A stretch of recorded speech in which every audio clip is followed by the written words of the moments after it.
we go. I got my lighting now.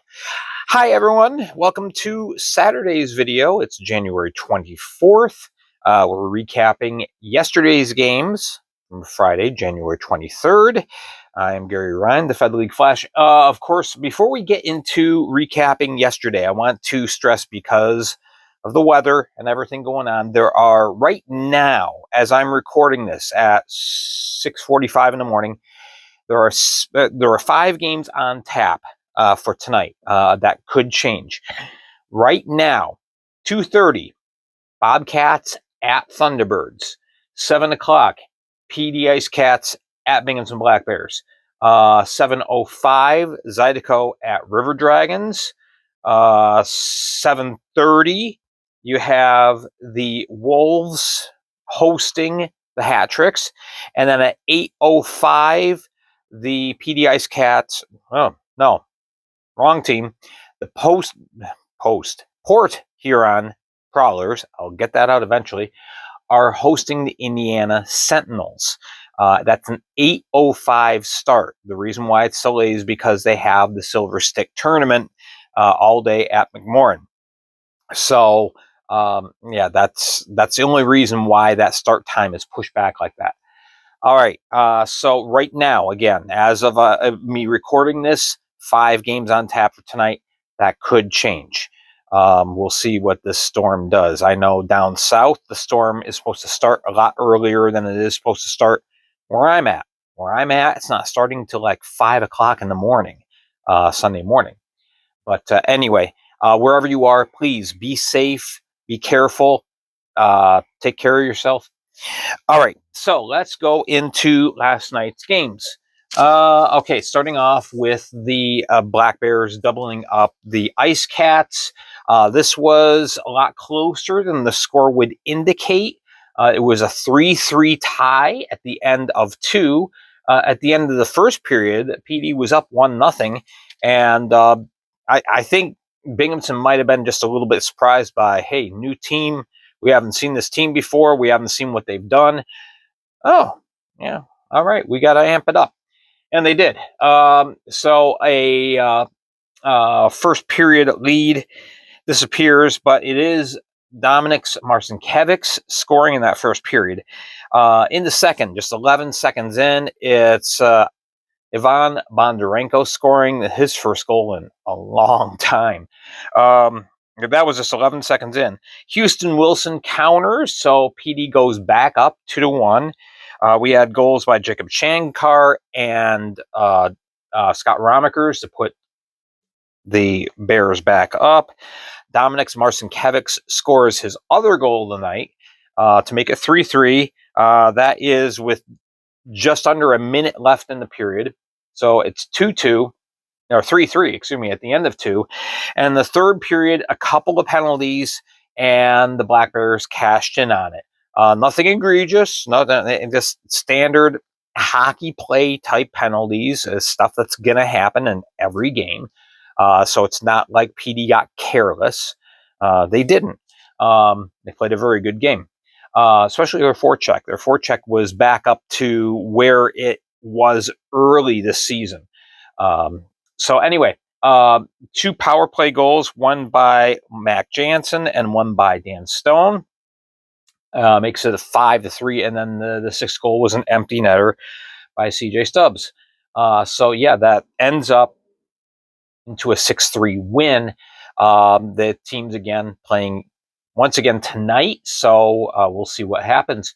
But yeah, shots are 40-25 in favor of the Black Bears. PD played very, very well for 40 minutes. And we've seen them beat Athens twice. So we'll see if they can put things together and figure out a way to beat the Black Bears tonight. For the season now, PD is 11-17-3. Black Bears, they keep rolling around along. They're 30-3. Almost a sellout crowd. It's just a little over 200 short, but a good crowd on hand. All right. What do you say about this? Yeah, the blue sticker is out. in the Blue 12. Second time this season that Biloxi has had a 12 spot put up against them. And that's not a good thing. Athens looked fantastic. They weren't going to take it easy. They were going to play their fullest capabilities, especially with Kaysen Gallant and Dustin Perillat back in the lineup. Obviously, they wanted to get those guys going again. Joe Mack, who's battling injuries, never went on the IR, but he missed a couple games. He played well. Really played well.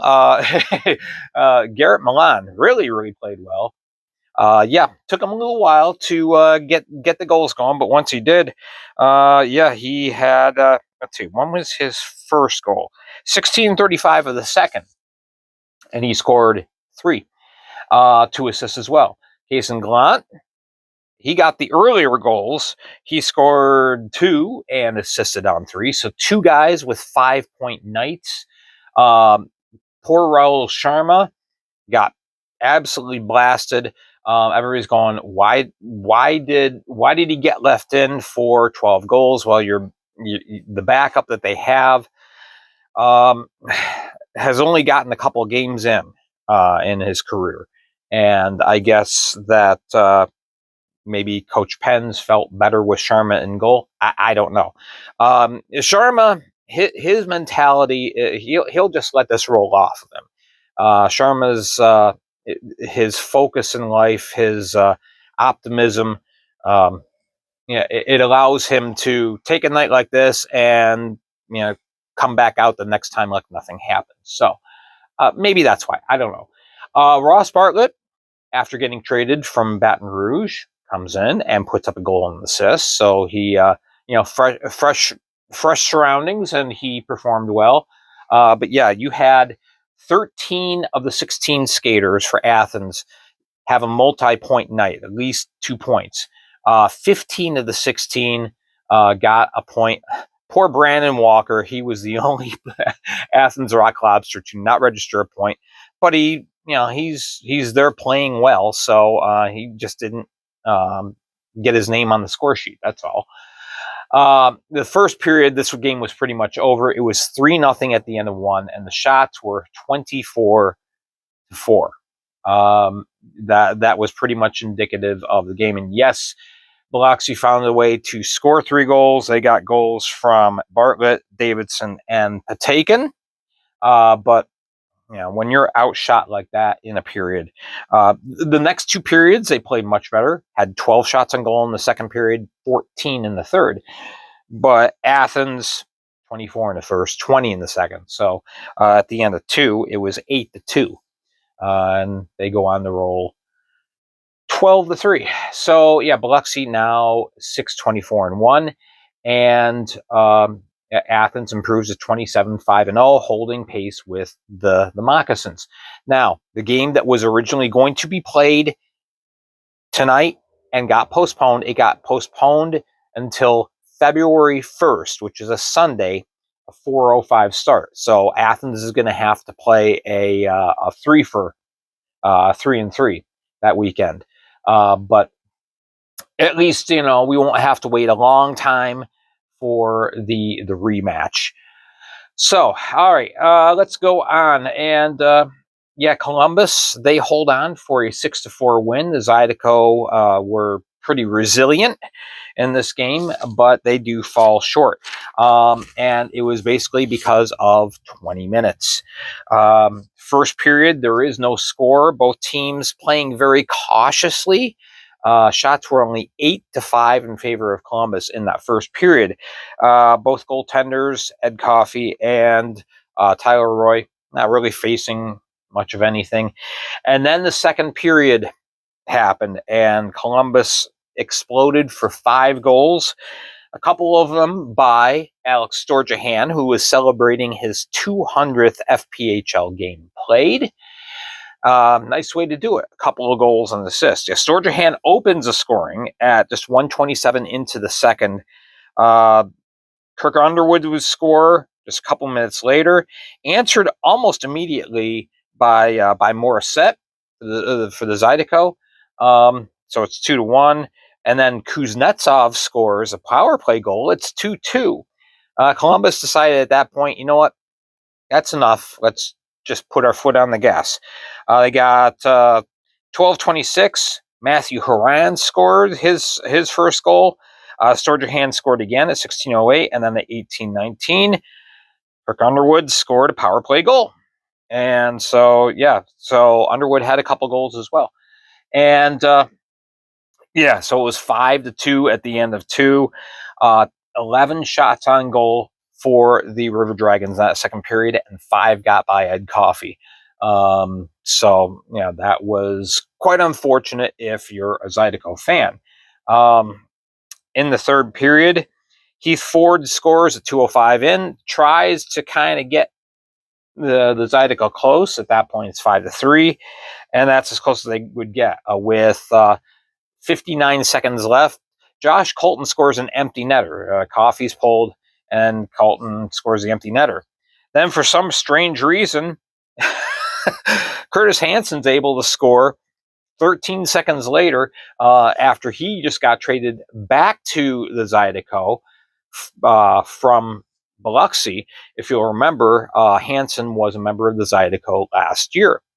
And a real fan favorite. So I know the Zidico fans are very, very happy to have Chris back in the lineup. But anyway, yeah, Columbus ends up winning 6-4. They improved to 18, 11, and 3, solidly in that third seed spot in the Continental Division. The Zidico 6, 18, and 6, still holding a 6-point edge over Biloxi. Down the lower parts of the division. Shots were 34-31. So there you go. All right, and then the last game that I watched in its entirety, Topeka. They traveled down to Monroe. I'm sure that had the game tonight not been postponed, that Robbie Nichols probably would have figured out a way of getting the team back on the bus through the snowstorm. He would have put the chains on the tires and all that kind of stuff. I have no doubt. And no, I'm not saying that jokingly. I'm serious. Nichols he does a little bit of everything. He's not just the coach of the team. He really has his hand in a lot of things. Anyway, Topeka, they start off well. We end up with a 1-1 first period as Austin Albrecht and Trevor Graspy trade goals in that opening frame. The goaltenders for the game were Ty Masternak for the Moccasins and Sammy Bernard for the Scarecrows. Second period, one goal really seemed to just kind of set the tone for the rest of the game. I didn't think at the moment it was a backbreaker, but looking back now and kind of seeing how the game unfolded, I think it was. Albrecht scored shorthanded, 8:54 of the second. It's only 2-1 at that point. But Topeka just really wasn't generating a whole lot of offense from that point on. Really having struggles as far as getting quality shots on. They got some shots on goal, but a lot of them were just kind of peripheral or very easy to read plays. Masternak sees the puck the whole way, is easily able to track it. So late in the second period, very late, there's only 34 seconds left, it's Yanni Lariaco scoring on the power play, and that makes it 3-1. Through 2, shots were 33-21.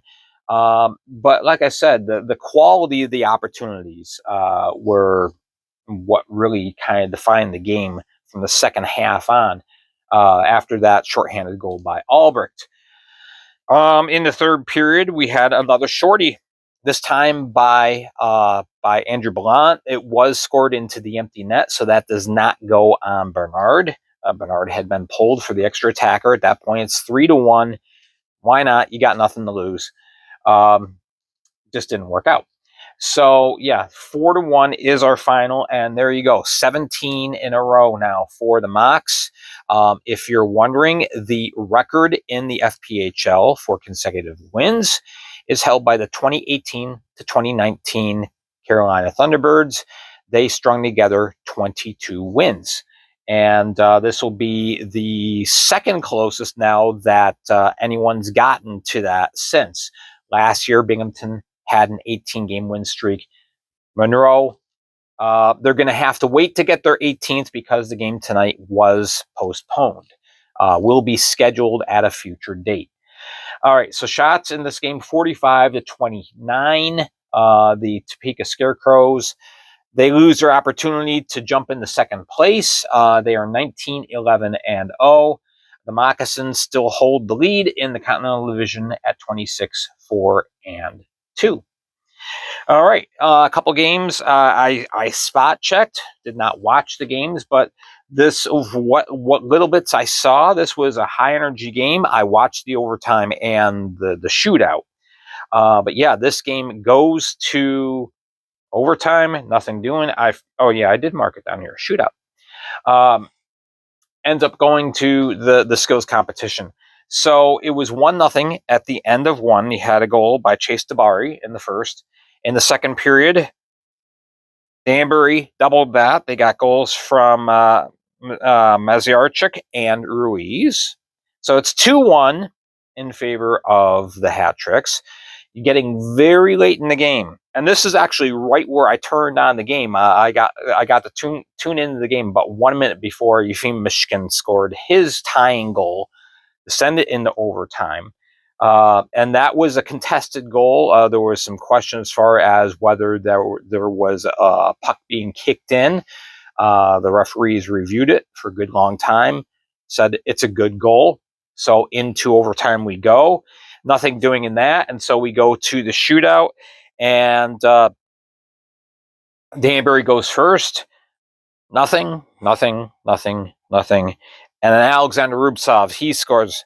And that is the game winner because Penton made the following save. So, yeah, 3 saves in the shootout. I always put the pluses here because they don't go in stats, and I think they should. I really think that shootout stats should go. The winning goal gets credit for the goal, so why don't the goaltenders get credit for the saves? I don't know. It's just one of those weird things. So, Penton stops 37 plus the 3. Matt Lenz stops 34 plus the 2. So there you go. And this was the 5th time in 10 matchups that these two teams have gone to at least overtime. They've had an overtime or a shootout in half of their games. Crazy.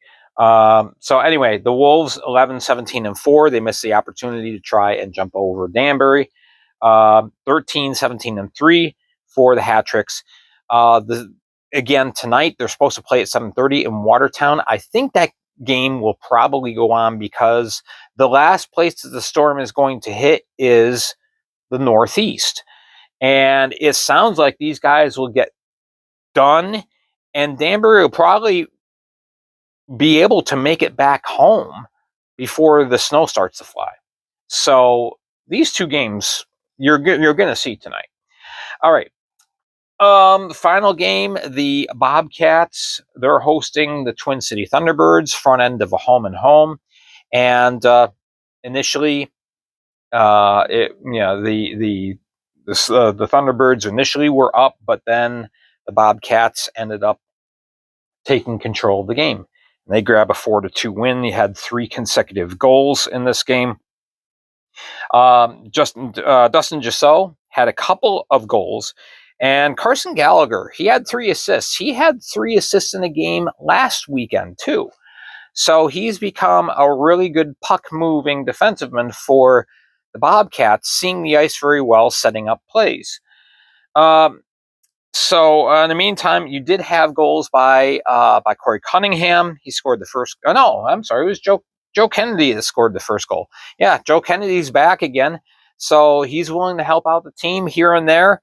The Thunderbirds appreciate it. I'm sure they would love for him to play all of the games. I'm sure.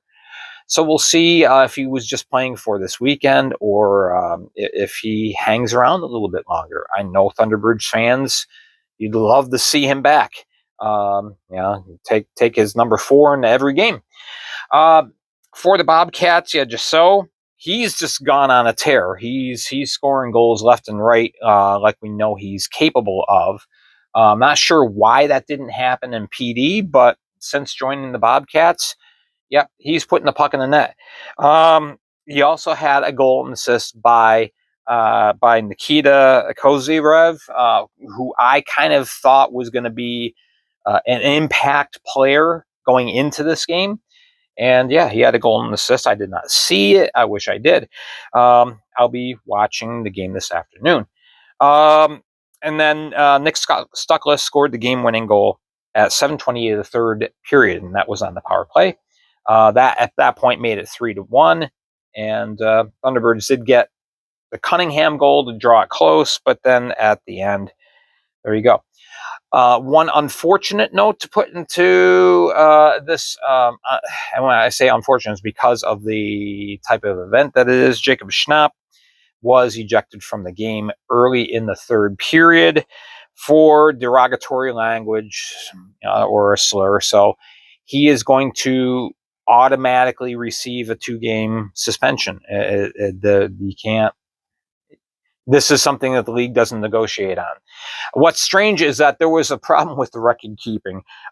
He receives that penalty at 4:28 of the third. And then at 7:01, the game is not misconduct, so he's gone. At 7:01, he's assessed a minor penalty. Obviously, it was somebody else, and the scorekeeper accidentally put down number 6 instead of the appropriate person. Again, I did not see the incident, so I don't know which player was actually penalized. You can comment down below and let me know. If you watched the game and you saw who was sitting in the box, let me know. All right. Unfortunately, I only have 4 devices, so yeah, I can only watch little moments here and there of 2 or sometimes 3 games. So there we go. Shots were 40-27. Blue Ridge almost back to 500. They were 15-16-1, and Twin City 12-17-1. All right, so that is that. Coming up again, no game summary for tomorrow. I'm sorry, but I can't. I physically can't. So the next thing you'll see, I'll do a photo of a board and just a very general. Yeah, here it is. But stars and standings, that'll be actually tomorrow night, but Monday morning if you aren't up late. I'll have stars and standings for the weekend, in which, the stats are going to be down a little bit because some teams are only playing 1 game, others are playing 2, and that's it. But we'll still do our stars and standings. Thursday. That is the debut of the Fed Flash Face-Off long-form video. It's going to be a lot longer than these. These are like 20-25 minutes. This is going to be well over an hour. A whole bunch of features strung together, including a big interview. I'm not going to mention who it is yet. I will post that in the early part of next week, but you are going to want to see this interview. Trust me. So we'll get that all set for you. Anyway, so watch for that. That'll be the next thing. Is like I said, I'm stringing together things like picks and previews and power rankings and all that stuff. It's going to be on this video as opposed to a whole bunch of different stuff on Facebook. So Facebook is going to be now, with the exception of an occasional WordPress article, is going to be where I just print the news as I started off. That's how this whole Fed League Flash thing started off, posting the news there, and then we talk about it here on YouTube. So I want to thank you very much for following me on both Facebook and here. If you haven't subscribed already, please do. Make sure you hit like, and help my algorithm, blah, blah, blah, blah, blah. And there we go. There's today's show. I am Gary Ryan for the Fed League Flash. Have yourself a very good weekend. Again, please be safe. Please be careful. And we will see you again very, very soon.